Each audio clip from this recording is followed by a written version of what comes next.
ഈ ഒരു മീൻ കറിയും മീൻ വറുത്തതും ഉണ്ടെങ്കിൽ ചോറിൻ്റെ കൂടെ മാത്രമല്ല ദോശയുടെ കൂടെ നല്ല അടിപൊളിയായിട്ട് കഴിക്കാം. വീഡിയോ സ്കിപ്പ് ചെയ്യാതെ ഫുള്ള് കാണണം. വീഡിയോ ഇഷ്ടപ്പെടുകയാണെങ്കിൽ ഒന്ന് സപ്പോർട്ട് ചെയ്യണേ. താമസിക്കുന്നില്ല, നേരെ നമുക്ക് വീഡിയോയിലേക്ക് തന്നെ പോവാം.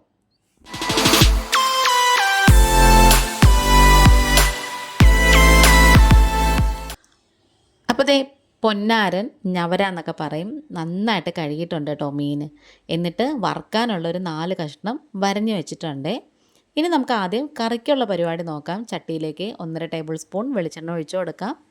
നന്നായിട്ട് ചൂടായി വരുമ്പോൾ 1 ടീസ്പൂണ് കടുകും 1-2 വറ്റൽമുളക് മുറിച്ചതും കുറച്ചൊരു 1/4 ടീസ്പൂണോളം ഉലുവയും പിന്നെ കുറച്ച് കറിവേപ്പിലയും കൂടി ഇട്ട് കൊടുക്കാം. എന്നിട്ടത് നന്നായിട്ട് മുരിഞ്ഞ് വരുമ്പോഴത്തേക്കും പൊട്ടി വരുമ്പോഴത്തേക്കും ഇഞ്ചിയും വെളുത്തുള്ളിയും കൂടി ചതച്ചതും കൂടി ഇട്ട് കൊടുക്കാമേ. ഇനിതേ നമുക്ക് ആവശ്യത്തിനുള്ള ഉപ്പും കൂടി ചേർത്ത് കൊടുക്കാം. കുടംപുളിയും കൂടി ഞാനിതുപോലെ അങ്ങ് ഇപ്പം തന്നെ അങ്ങ് ഇട്ട് കൊടുക്കുവാണ്. കുതിർത്ത വെള്ളം അങ്ങ് മാറ്റി വെച്ചിട്ടുണ്ട്. ഇനി നമുക്കിതിലേക്ക് കുറച്ച് പൊടികളാണ് വേണ്ടത്. ഞാനിവിടെ ഒരു 2 ടേബിൾ സ്പൂണോളം മല്ലിപ്പൊടിയും അതുപോലെ തന്നെ ഒരു 1.25 ടേബിൾ സ്പൂണോളം എരിവുള്ള മുളക് പൊടിയും പിരിൻമുളക് പൊടിയും കൂടി ചേർത്തതാണ് എടുത്തേക്കുന്നത്. എന്നിട്ട് കുറച്ച് വെള്ളത്തിലൊന്ന് ചാലിച്ച് വെച്ചിട്ടുണ്ടായിരുന്നു. അത് ഇതിലേക്ക് അങ്ങ് ഇട്ട് കൊടുത്തിട്ട് നന്നായിട്ട് ഇങ്ങനെ ഒന്ന് വഴറ്റി കൊടുക്കണം. പൊടികളുടെ പച്ച മണവും മാറണം, ആ എണ്ണയും കൂടെ ചെറുതായിട്ട് തിളച്ച് നല്ല തെളിഞ്ഞ് വരണം. ഇനിയുണ്ടല്ലോ നമുക്ക് ആവശ്യത്തിന് വെള്ളവും കൂടി ഇതിലേക്ക് അങ്ങ് ഒഴിച്ചു കൊടുക്കാം. ഇനി ഇത് നന്നായിട്ട് ഇങ്ങനെ തിളച്ച് വരുന്നവരൊന്ന് വെയിറ്റ് ചെയ്യണേ. ഇപ്പോൾ ഇത് ഏകദേശം തിളയ്ക്കാറായിട്ട് വരുന്നുണ്ട്.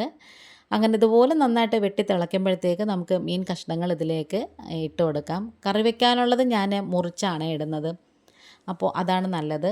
എന്നിട്ട് നമുക്ക് പതിയെ ഒന്ന് ഇളക്കി കൊടുക്കണം. ഈ മീനാണെങ്കിൽ ഭയങ്കര സോഫ്റ്റാണ് കേട്ടോ, അതുകൊണ്ട് തന്നെ പെട്ടെന്ന് വെന്തും കൂടെ കിട്ടും.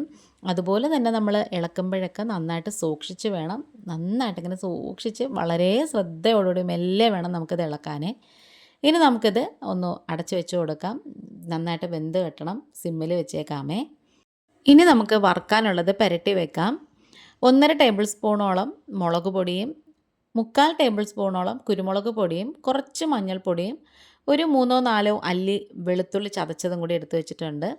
അതിതുപോലെ മീനിലങ്ങ് ഒന്ന് നന്നായിട്ട് ഇങ്ങനെ പുരട്ടി കൊടുക്കണേ. ഇച്ചിരി വെള്ളം ഒന്ന് തളിച്ച് കൊടുക്കാം.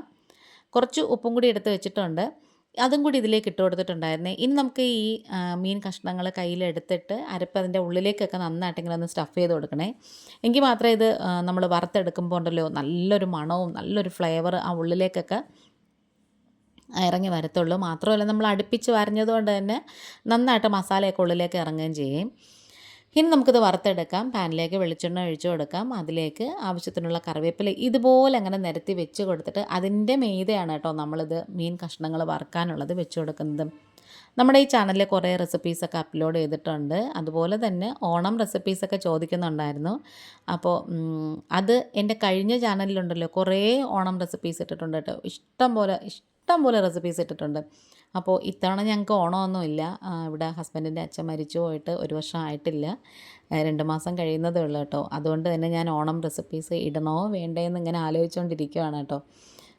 അപ്പോൾ നിങ്ങൾക്ക് എന്തെങ്കിലും റെസിപ്പീസ് കാണണം എന്ന് ആഗ്രഹമുണ്ടെങ്കിൽ പ്ലീസ് എൻ്റെ പഴയ ചാനൽ ടെംപ്റ്റിംഗ് റെസിപ്പീസ് ആൻഡ് വ്ളോഗ്സിൽ ഒന്ന് കയറി കാണാമേ.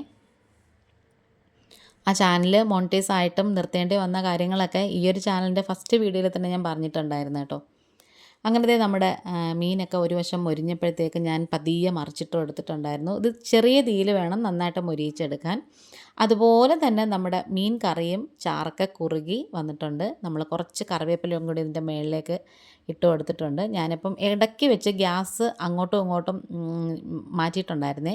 ചട്ടി ഇപ്പുറത്തും വെച്ചിട്ടുണ്ടായിരുന്നു, വറുക്കാനുള്ളത് അപ്പുറത്തും വെച്ചിട്ടുണ്ടായിരുന്നു കേട്ടോ. അപ്പോൾ ഇത് മീൻ കറിയും മീൻ വറുത്തതൊക്കെ റെഡി ആയിട്ടുണ്ട്. നമുക്ക് ദോശയുടെ കൂടെ നല്ല കിടിലമായിട്ട് കഴിക്കാം. ഇന്നിപ്പോൾ ഇത്രയേ ഉള്ളൂ. Thanks for watching.